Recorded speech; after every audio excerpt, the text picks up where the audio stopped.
네, 이해운 기획예산처 장관 후보자의 청문회가 자료 제출 문제를 놓고 개회조차 못한 가운데 오늘도 청문회를 두고 공방을 이어갔습니다. 민주당은 오전에 국회에서 중수청과 공소청 설치법과 관련해 공청회 겸 정책의원총회를 열고 당내 의견 수렴에 나섰습니다. 정치인사이트 서가원 홍석준 전 국회의원과 함께 국회 현안 살펴보겠습니다. 안녕하십니까? 안녕하십니까? 네. 안녕하십니까?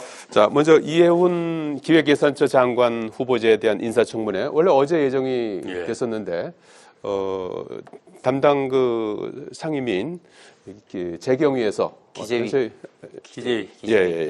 그래서 상임위를 열었는데 이제 청문회는 열지도 못하고 그대로 이제 하루를 보냈고 상임위에 이제 넘어온 지 한 15일 내에 청문회를 해야 되는데 오늘까지입니다. 그래서 오늘도 청문회가 열릴 가능성은 별로 이제 없는 그런 상황이고 핵심은 이제 자료 제출 문제인데 자료 부실 그리고 야당의 보이콧으로 인사청문회가 열리지 못하는 거는 또 상당히 좀 이례적인 상황인 것 같아요. 여야의 입장 어떻게 보시고 앞으로 임명 절차는 어떻게 될 것 같으신지. 예, 참 안타깝지요. 사실 누가 봐도 우리 국민들 참 속 터지는 이 상황인 것 같습니다. 이제 정부 조직을 개편해서 기획예산처를 신설하고 초대 장관으로 이해운 지명자를 이제 지명을 대통령께서 하셨는데 우리 다 잘 알다시피 이 통합 장관이라고 더군다나 이제 국가 예산을 예산을 담당하는 장관을 야당 출신을 임명했다. 이건 상징적인 큰 거죠. 더군다나 그냥 단순한 야당 의원이 아니고 삼선 시댁 시아버지까지 사선인가 5선 했던 국회의원 출신이죠. 국회의원 했던 정말 이 가문 자체가 지금으로 보면 현재 야당의 이 뿌리를 이어올 만큼 상징성 있는 이 사람을 결국 임명했고 단순하게 상징성만 가지고 간 게 아니고 재정 전문가 아니겠습니까? 국회에서도 그렇고 그 전에 또 KDI에서도 재정을 전문가로 이렇게 명성을 쌓아왔던 사람인데 결국 본인의 관리이죠. 관리 문제는 아마 이제 청와대에서는 명세히 그래도 삼선 의원을 했고 또 5번이나 공천을 받았지 않습니까? 흔히 여야를 불문하고 지금까지 청문회 제도가 생긴 이래로 사실 국회 불패라고 했거든요. 국회의원 불패다. 그거는 국민들로부터 선택을 받았다는 상징성도 있지만은 그 과정에서 선거 과정에서 또 공천 과정에 정당의 공천 과정에서 또 선거 과정에서 기본적으로 검증할 만큼 다 검증해서 어느 정도의 문제들은 다 걸러냈다. 이렇게 보여지고 실제로 또 거의 그게 맞았거든요. 그러다 보니까 국회의원들은 국회의원들 지명자들이 낙마한 경우는 거의 없었습니다. 별 문제가 없을 걸로 없었습니다. 봤다. 다 그런 측면이고 또 야당 입장에서도 여러 가지 상황들이 있을 수 있지만은 출신이 가는 것은 그렇게 나쁘지 않은 일인데 좀 안타까운 상황이고요. 청문회만 놓고 보면은 사실은 야당 잔치 아니겠습니까? 지금까지 제기됐던 많은 문제점들을 이제 본인 당사자는 오해가 있고 잘못된 부분이 너무 많다라고 지금 주장하고 있는데 우리 국민들이 야당이 그걸 정말 송곳처럼 송곳으로 파헤쳐서 촘촘하게 검증해서 국민들이 충분히 납득할 수 있게 야당 입장에서 보면 하면 되는 거거든요. 그러면은 청와대에서도 이건 도저히 우리가 생각해도 무리가 있다라고 판단할 수 있는 거 아니겠습니까? 야당의 장을 스스로 차버리는 것은 참 아까 우리 사회자께서 말씀하셨을 때 이례적이고 거의 없는 상황이죠. 안타깝죠. 어떻게 보세요? 그럼 앞으로 임명을 해야 된다, 말아야 된다. 이 상황에서 지금 청문회가 또 거치지도 않았는데 청와대에서 지금 이 상황 이걸 놓고 임명을 하지 않는다? 그러긴 쉽지 않죠. 제가 보기에 임명 절차에 들어갈 것 같다. 임명 절차에 들어갈 수밖에 없지 않겠습니까? 왜냐하면은 이혼 당사자들은 이제 좀 더 물론 청와대에서도 남은 기간 동안에 좀 더 촘촘하게 검증을 해서 판단하겠지만은 예. 현재까지 상황이라고 하면은 뭐 쉽지 않을 것 같다. 예.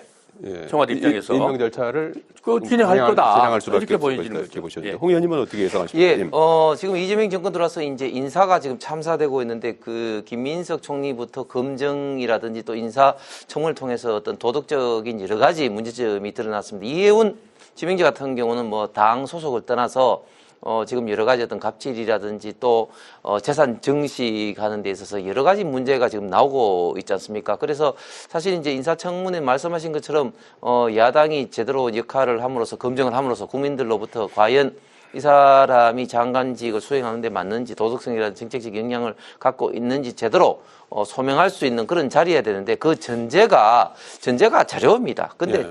자료를 내지 않아도 지금 이제 너무 내지 않고 있다. 지금 한 15%밖에 지금 내지 않고 있다고 하는데 특히 또 핵심적인 자료를 지금 내지 않고 있습니다. 대표적으로 최근에 이제 반포 아파트를 분양을 받는데 반포 아파트 당시 경쟁률이 82대 1이라고 합니다. 그런데 이미 결혼을 한 아들을 위장 미혼시켜서 결혼하지 않은 것처럼 뭐 한다든지 또 세종에 있는 아들에게 사실상의 어떤 정의를 하면서 그런 걸 숨긴다든지 또 본인이 KDI 연구원으로 있으면서 영종도 그때 당시 고속도로가 2개 만들어질 때 예비 타당성 심사를 했는데 그리고 그런 어떤 정보를 활용해서 영종도의 잡종지를 산 것으로 인해서 상당히 지금 비판을 받고 있는데 그런 부분에 자료를 달라고 이야기를 했는데 자료를 지금 이제 주지 않고 있습니다. 그렇기 때문에 제대로 된 어떤 검증을 할 수밖에 없는 그런 상황이다. 그런데 지금 민주당도 사실은 이제 만약에 이해운 후보자에 대해서 지금 이제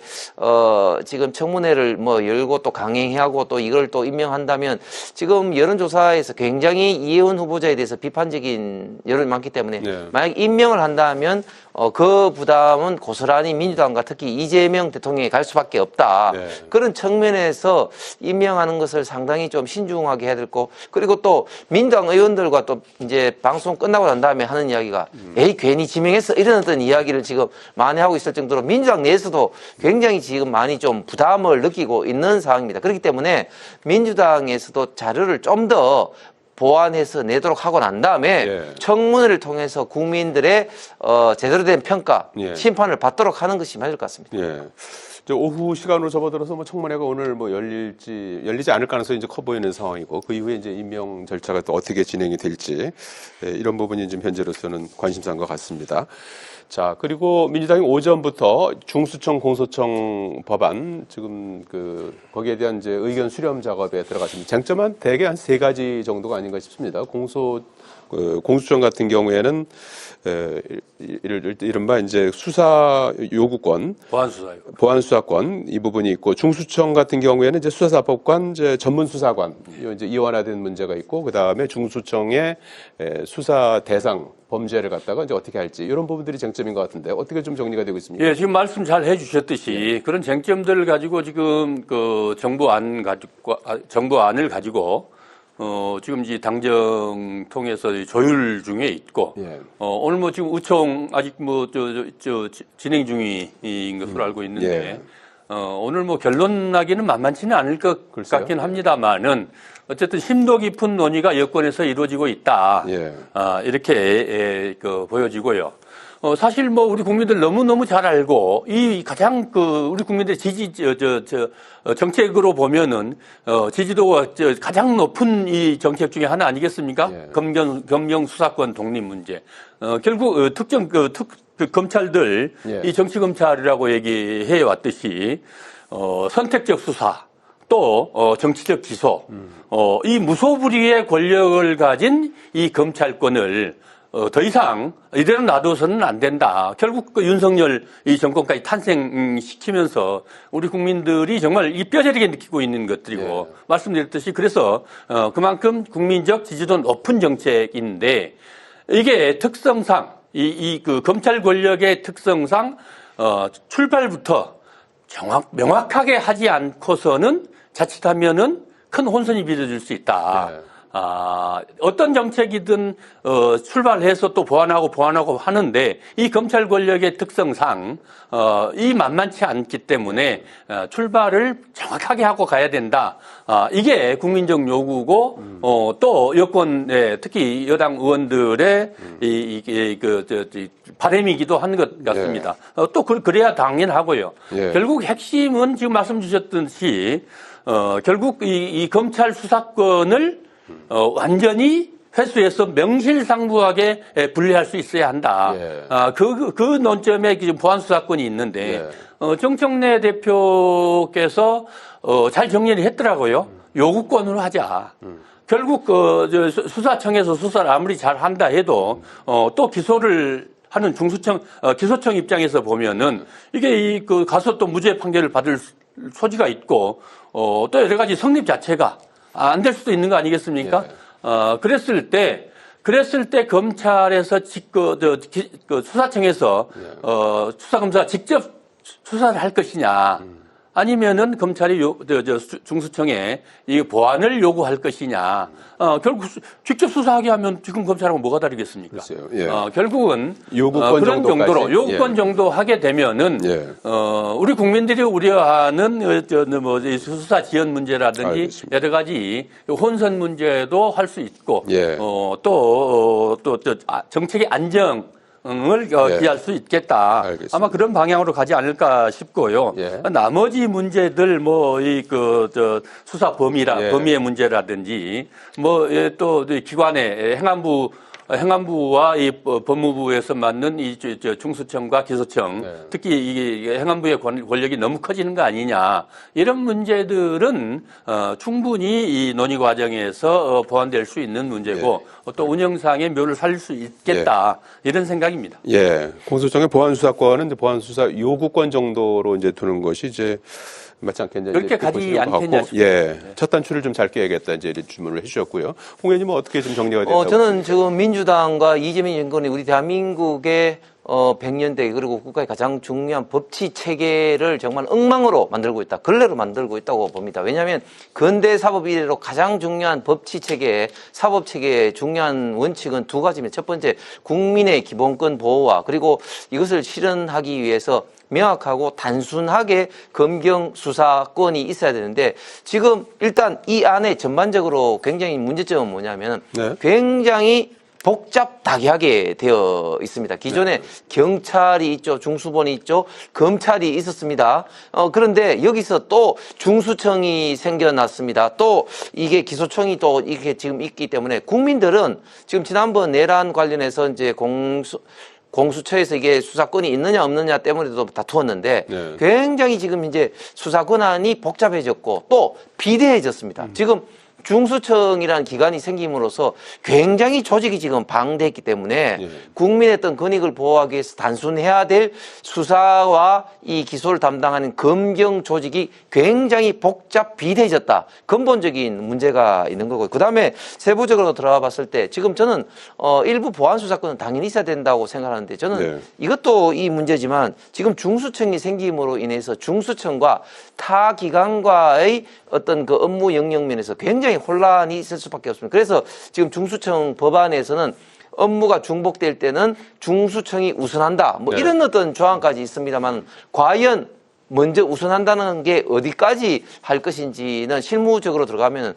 굉장히 다툼의 여지가 많이 있을 수밖에 없습니다. 또 중수청이 왜 문제가 되냐면 기존에 검찰청 같은 경우는 법무부 장관이라 할지라도 검찰총장에 대해서 개별 사건에 대해서 수사 지휘를 할 수가 없고 검찰총장으로만 이제 할 수가 있는 거 아니겠습니까? 그런데 이 중수청은 행안부 장관이 직접적으로 중수청장을 통해서 수사에 간섭을 할 수가 있습니다. 이렇게 되면 수사의 독립성과 중립성을 명확하게 침해할 수 있기 때문에 집권당이 수사에 있어서 굉장히 많은 영향력을 해소할 수밖에 없다. 그래서 수사의 독립성과 중립성 면에서도 굉장히 침해될 우려가 있기 때문에 이런 어떤 개편이 앞으로의 우리 대한민국의 사법체계, 국민의 기본권 보장에 있어서는 저는 굉장히 큰 예. 해악으로 다가올 것 같습니다. 네, 그런 우려 이런 부분들을 좀 감안해서 지금 입법 예고 기간이니까 그래서 좀 의견이 좀 수렴이 돼야 될 것 같고요. 자, 그리고 지금 장동혁 대표가 오늘 엿새째 단식 중이지 않습니까? 이제 단식의 이제 명분은 이제 통일교하고 공천원금 특검 수용을 촉구하고 있는 상황입니다. 오늘은 장동혁 대표가 국회 밖으로 나와서 뭔가 달라지고 있다. 반드시 변화는 올 것이다. 이렇게 말하기도 했습니다. 한편에서는 단식 후에 출구 전략이 잘 보이지 않는다. 이런 평가도 있고요. 한동훈 전 대표와 만나야 된다는 목소리도 계속해서 나오고 있고, 정청래 대표는 명분 없는 단식을 중단하라. 이제 이런 입장이기도 한데, 우선은 이 두 가지 특검 그 수용 가능성 어떻게 예상하십니까? 저는 민주당에서도 상당한 지금 압박을 받고 있다고 생각합니다. 예. 왜냐하면 통일교 게이트 관련돼서는 국민 여론이 압도적으로 높습니다. 물론 민주당에서는 이걸 신천지하고 같이 하자 하는데 뭐 그걸 뭐 나중에 논의할 수 있다고 저는 봅니다. 그다음에 민주당의 공천원금 어떤 특검 같은 경우도 역시 공천이라는 과정이 뭐 특정 정당의 문제가 아니라 선출 공직자가 국민들로부터 선택을 받는데 1단계로서 굉장히 공공의 과정인데 여기에 돈이 오가서 매직이 됐다? 이것은 한 정당에 넘어서 어떤 국가적인 차원이기 때문에 저는 이것은 반드시 특검을 해야 된다는 국민적 여론이 굉장히 높은 만큼 민주당도 이것을 마냥 무시할 수는 없을 거라 그렇게 생각하면서 저는 그리고 이런 거 이전에 저는 민주당이 너무 좀 비인간적이다. 그러니까 지금 장동혁 대표 같은 경우는 저도 어제 오후 내내 있었습니다만은 뭐 6일째, 어제 제가 있을 때는 5일째 단식을 하면서 물과 소금으로만 하기 때문에 살이 싹 빠진 상태입니다. 그러면 뭐 정치 이전에 인간적으로도 당 대표가 그렇게 하면 좀 뭐 위로를 한다든지 그렇게 해야 되는데 그렇게 하기는 그냥 뭐 완전히 뭐 상대 당을 막 비아냥거리고 뭐 국민들로부터 비판을 받을 수밖에 없다. 그래서 오늘이라도 좀 오늘 뭐 유승민 전 의원도 갔고 뭐 갔습니다만은 민주당에서도 한번 장동혁 대표를 방문하고 위로해서 이런 어떤 특검 문제를 빨리 좀 논의를 좀 했으면 좋겠습니다. 예, 서 의원님 어떻게 보셨습니까? 정치인들의 단식이라는 것은 일반인도 뭐 그렇습니다만은 단식이라는 것은 결국 목숨을 걸고 투쟁을 한다 아니겠습니까? 그러면 분명한 목적이 있어야죠. 무엇을 쟁취할 것이냐. 당 모가지를 비틀어도 뭐 새벽은 온다. 크게 거듭 국가와 민족을 위해서 정말 이 단식을 하지 않고서는 도저히 회복 불가능하다, 치유 불가능하다 이런 경우에 김영삼 특검 두 가지 김대중 대통령 뭐 이랬는데. 결국 쌍특검이라고 얘기를 합니다. 통일교 경천헌금. 통일교 문제는 오히려 당사자가 지금 국민의 힘이라는 게 우리 국민들 다 알고 있지 않습니까? 심지어는 홍준표 의원조차도 그렇고 일부 뭐 지금 수수 관련된 얘기들이 있긴 하지만은 어쨌든 좋다 이거죠. 그다음에 그러나 이 공천헌금 문제 지금 김병기 의원과 강선우 의원 건은 지금 경찰 조사하고 있는 중이거든요. 그러면은 이 둘 다 탈당을 했습니다. 제명까지 했죠. 이 문제 그러면은 이 문제가 단순하게 지금 우리 홍 의원도 말씀하셨습니다만은 민주당만의 문제는 아니죠. 그러나 특검을 하기 위해서는 대상이 분명해야 되거든요. 정치가 투명하고 깨끗해야 되는 것은 틀림없습니다. 정말 노무현 대통령 이래로 선거 공영제 실시 이후로 공천헌금이 없어지고 선거가 투명해졌다. 이 우리 국민적으로 얻은 가장 큰 사례 중에 하나인데 다시 지금 이게 선거판에서 이 돈이 오고 가고 있다. 정말 천일공노할 일이죠. 분명히 밝혀야 될 것은 분명합니다만은. 장동혁 대표가 목숨을 내걸고 할 사안들이냐, 지금 이 사안들이. 결국 당내 문제, 한동훈 제명건으로 가지고 코너에 좀 몰려있지 않습니까? 뭐, 심지어는 고문들까지 나서서, 뭐, 이리 하는 과정에서, 당내 문제 해결을 위해서 그 외부적 시선을, 이 특검으로 돌린다. 좀, 국민들이 납득하기 어렵고, 또 의아해하죠. 소기의 성과는 장동혁 대표로서 이뤘다고 봅니다. 지지율이 좀 늘어나기도 하고, 한동훈 이 전 대표 입장에서 보면은 지금 거의 코너에 몰려 있는 상황 아니겠습니까? 결국은 이 문제들을 원내에서 원내 대표들이 충분히 상의할 수 있는 문제들이고 지금 아까 알겠습니다. 네. 청문회도 마찬가지입니다만은 신천지 뭐 오늘 언론 기사에도 나왔습니다만은 얼마나 많은 지난 대선 기간 동안에 얼마나 많은 사람들이 지금 국민의힘에 입당을 했습니까? 이런 문제들 저는 충분히 논의해서 해결할 수 있는 문제다. 라고 생각을 하고 어쨌든 지금 소기의 성과를 뭐 거뒀다고 한다면은 장 대표 입장에서도 이제 후속 문제들을 논의할 수 있도록 알겠습니다. 여지를 열어야 된다. 탄핵을 단식을 이제 중단하고 건설적 논의를 시작해야 될 때다. 이렇게 보여집니다. 네. 엿새째 이어지고 있는 장동혁 대표의 단식 상황 앞으로 이제 어떤 국면을 맞이하게 될지 그 부분도 상당히 지켜보도록 하겠습니다. 여기까지 듣겠습니다. 고맙습니다. 네, 감사합니다.